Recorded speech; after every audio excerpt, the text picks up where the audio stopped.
के ऊपर पंचामृत क्यों चढ़ाया जाता है? क्योंकि शिव रहस्य जानने से जो पूजा पाठ हम करते हैं उसके पीछे का तात्पर्य क्या है, विज्ञान जानना, महत्व जानना, यह सभी एक मर्म है। हमें स्वयं पता चलेगा कि शिव जीव को कितना प्रेम करते हैं। और आज हम जानेंगे कि भगवान शिव के ऊपर पंचामृत अभिषेक भी किया जाता है। यह पंचामृत क्या है? पंचामृत अभिषेक क्यों किए जाते हैं?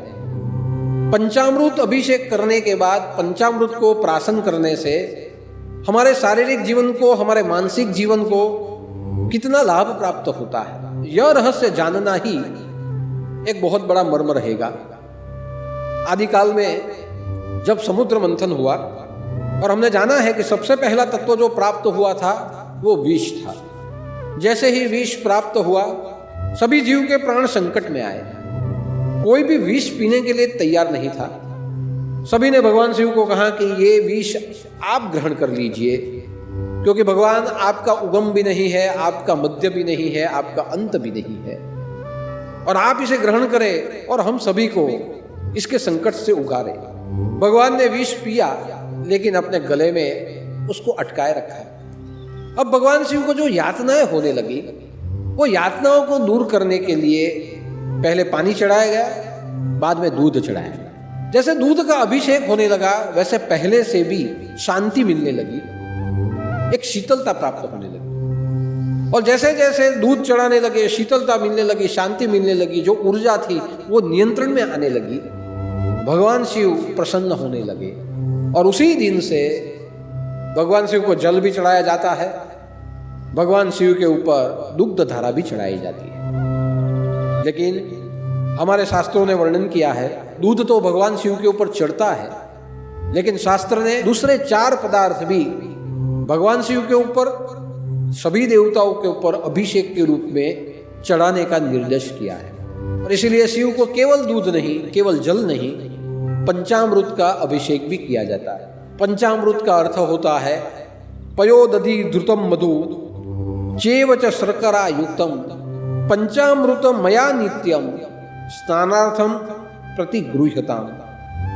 उसका अर्थ होता है यह 5 पदार्थ भगवान में आपको चढ़ाने के लिए लाया हूं, इसका स्वीकार करें। तो जहां यह 5 तत्व मिल जाते हैं, ये 5 पदार्थ मिलते हैं, यह पदार्थ जिसे पंचामृत कहा जाता है। और वह 5 पंचामृत है पयो। पयो का अर्थ होता है दूध। सबसे पहला उसमें होता है दूध। भगवान शिव के ऊपर दूध चढ़ाया जाता है। दूसरा पदार्थ होता है दही। तीसरा पदार्थ होता है दूध यानी घी। चौथा पदार्थ होता है मधु यानी शहद।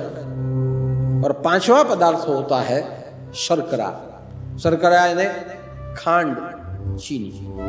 अब आप देखिए, ये सभी पदार्थ प्रकृति से पैदा होने वाले पदार्थ। ये सभी पदार्थ हमें सहजासहज प्राप्त नहीं होते, या इसमें से कोई भी पदार्थ मनुष्य अपने आप निर्मित नहीं कर सकता। ये सभी पदार्थ प्रकृति पैदा करती है। और जहां प्रकृति ये सभी पदार्थ पैदा करती है, वहां ये सभी पदार्थ अमृत के समान है। और उसमें सबसे पहला पदार्थ आता है दूध। हम भगवान शिव के ऊपर दूध चढ़ाए, तो दूध क्यों चढ़ाया जाता है?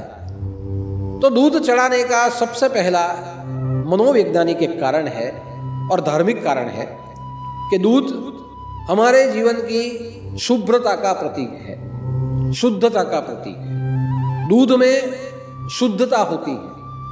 जब हम दूध चढ़ाए और भगवान शिव के ऊपर जब हम दूध चढ़ाए और वो दूध की धार को देखें, तो हमारे जीवन को शुद्धि प्राप्त होती है, शांति प्राप्त होती है, एक स्वच्छता प्राप्त होती है, मन को एक आश्वासन मिलता है।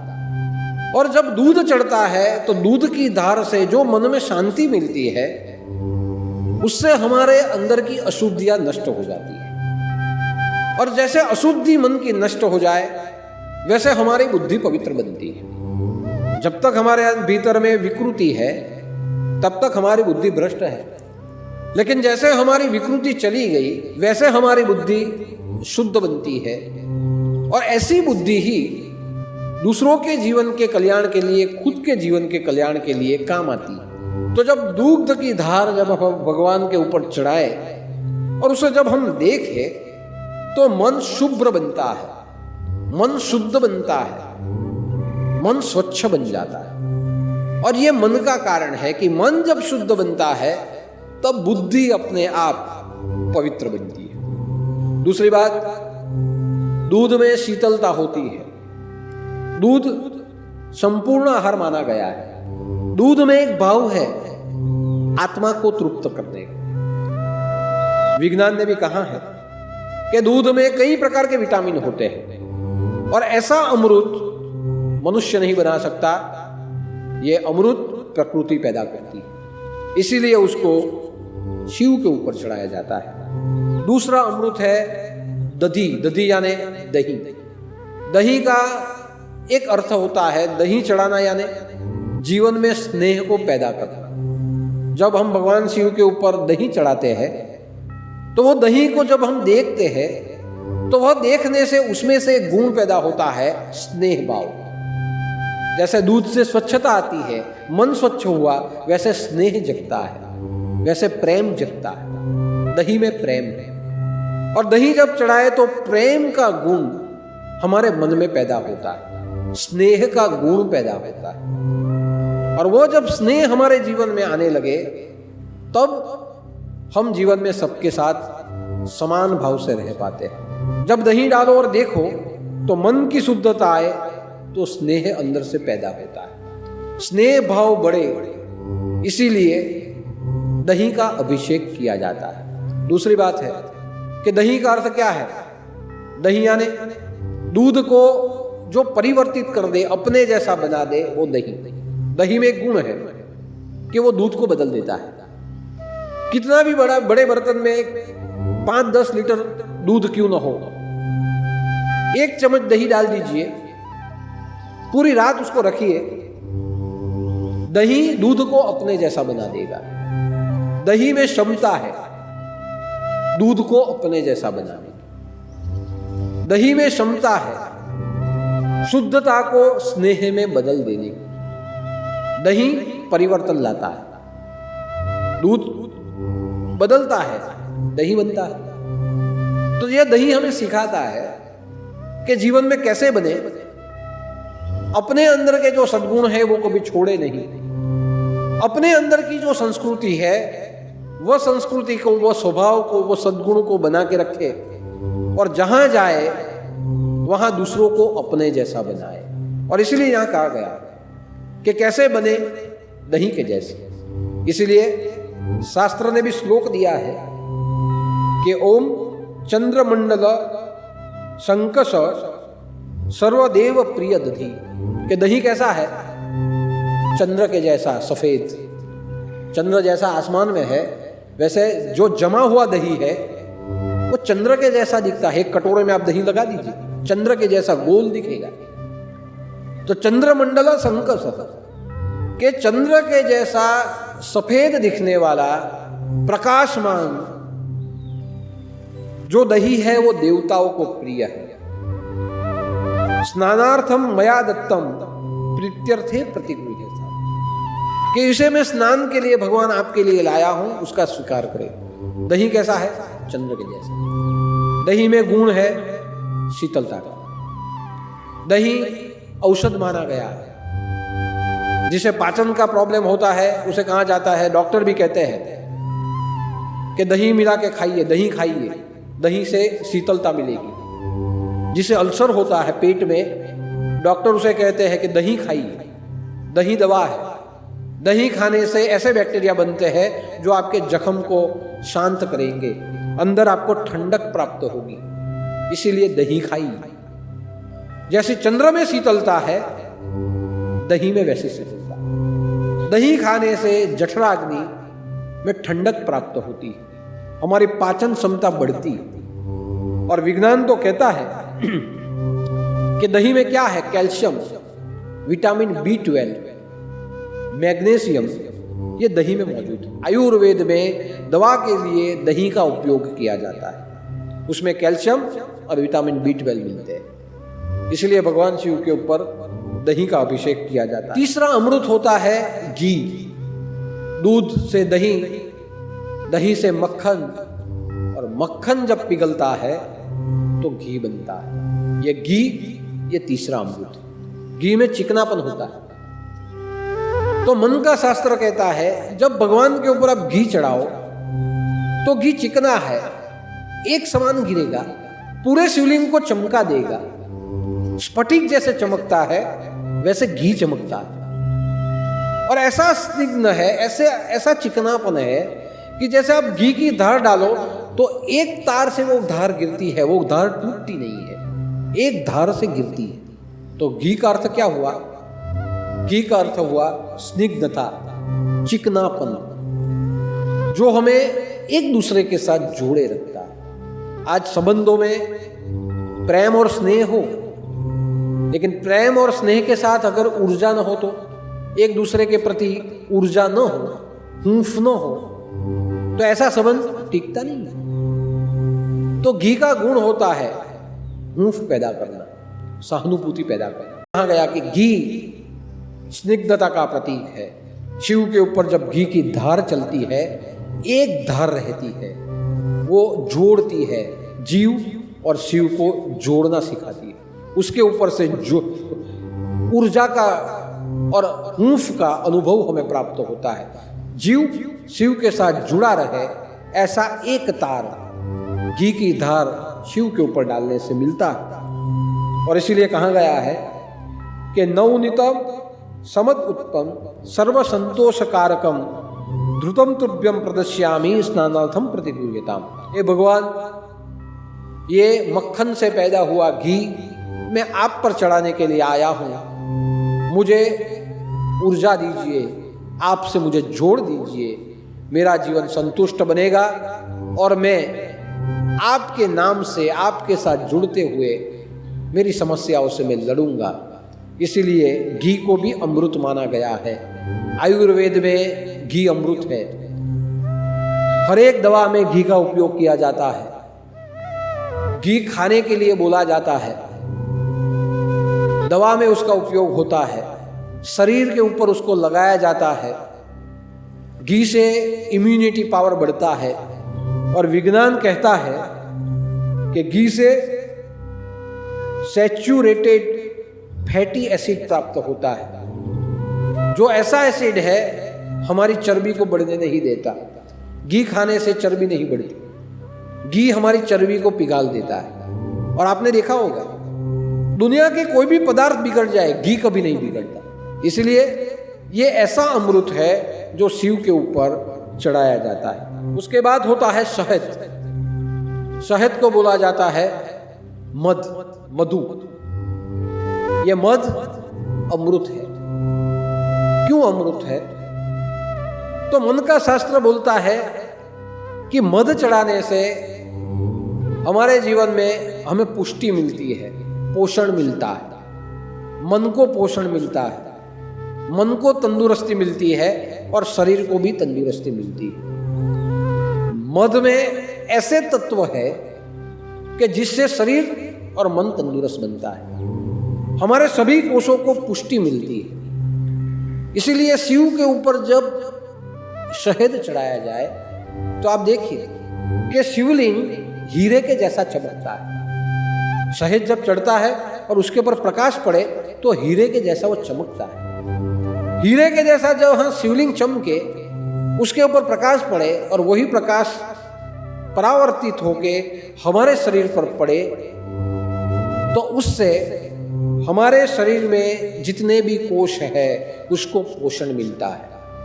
मैं कई बार यहाँ मध चढ़ाता हूँ, आप देखिए जब मध चढ़ता है तो पीले रंग का दिखता है, जब घी चढ़ता है तो स्फटिक के जैसा दिखता है, शीतल चांदी के जैसा दिखता है। लेकिन जब मध उसके ऊपर चढ़ाया जाए तो हीरे के जैसा चमकता है। उसके ऊपर पड़ा हुआ प्रकाश आपके ऊपर जब पड़े तो अंदर के जितने भी कोष है उसको पोषण प्राप्त होता है। इसीलिए मध चढ़ाना चाहिए। मध सुस्वादु मधुरम मधु। मध का स्वाद कैसा होता है? मीठा। लेकिन कैसे मीठा? जो आपको नुकसान न करे।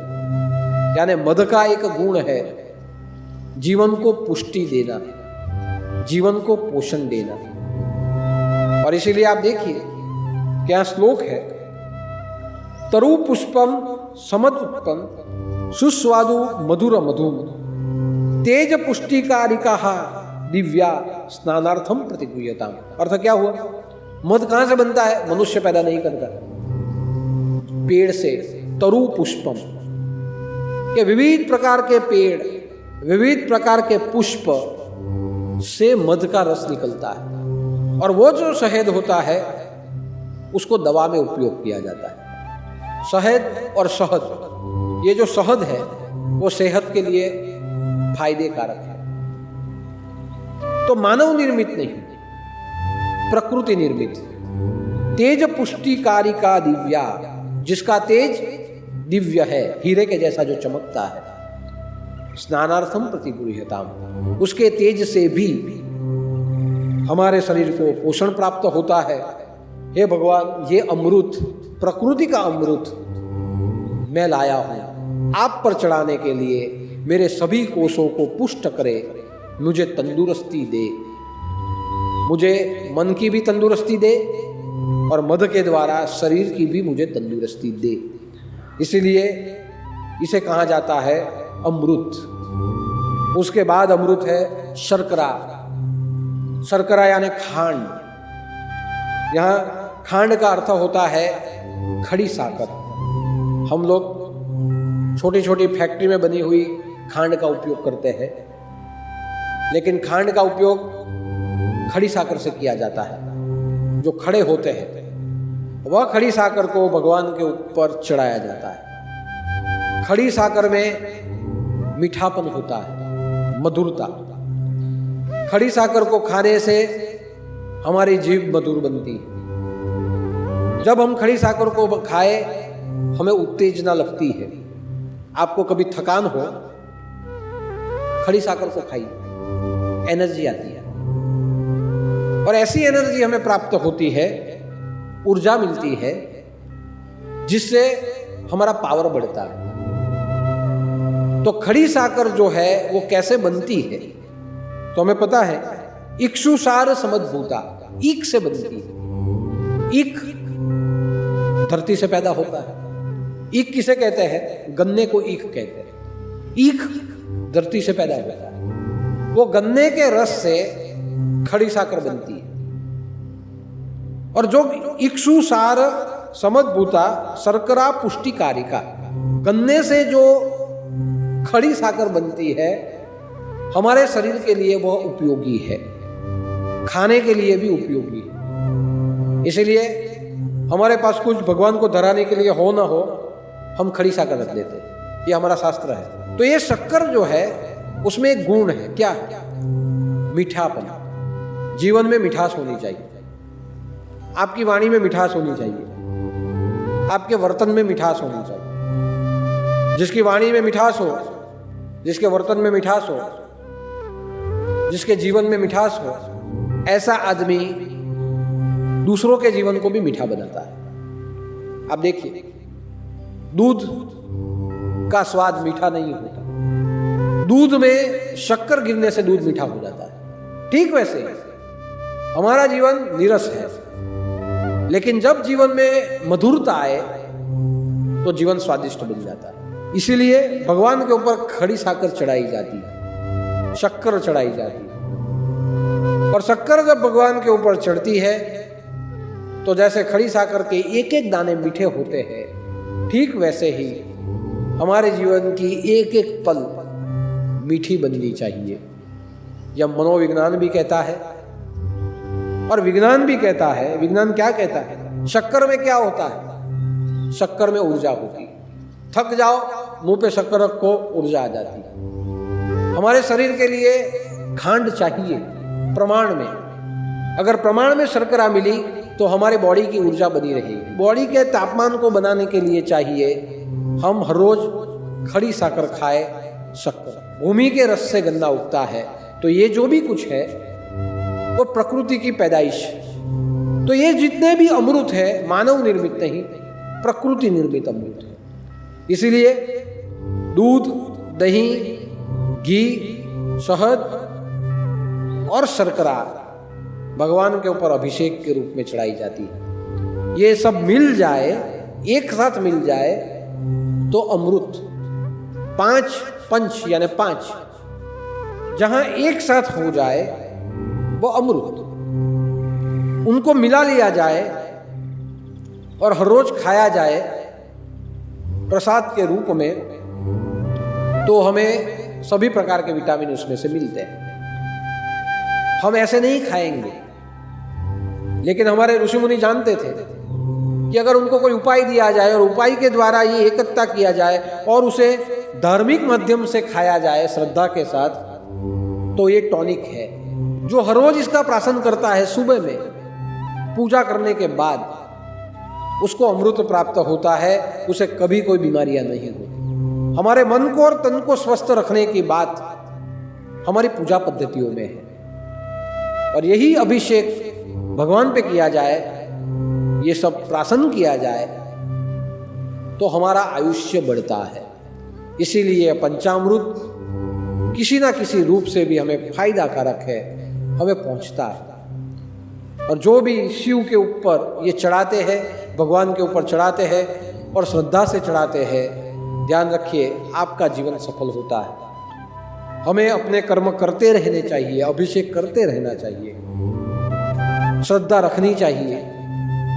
अगर श्रद्धा रखेंगे, भाव रखेंगे, अभिषेक करते रहेंगे, आयुर्वेद से भी स्वस्थ रहेंगे, मन से स्वस्थ रहेंगे, हमारे कर्म के जितने भी बंधन है वो भी नष्ट होते रहेंगे। लेकिन एक ही है, श्रद्धा से करें। आपका नित्य नियम आप छोड़े नहीं, ये रहस्य ऐसा है। पूजा करते रहे, नित्य नियम से करते रहेंगे, भगवान प्रसन्न होंगे ही होंगे। आज नहीं तो कल भगवान होने के लिए बने हैं।